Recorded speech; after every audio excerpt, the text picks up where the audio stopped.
Hey guys, welcome back to our channel. In this tech tutorial video we're going to teach you how you can convert elements and shapes in your presentations on Miro into frames. So let us dive into this. So navigate to your presentation or board.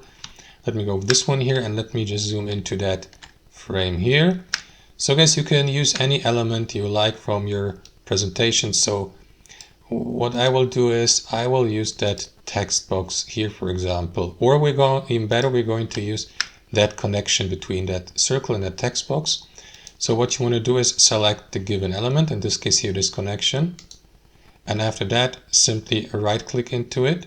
And what you want to do next, guys, is simply select this option, create frame, and there you go. Now that exacted element has been converted into a customizable frame like this, matching the size of that element, roughly at least.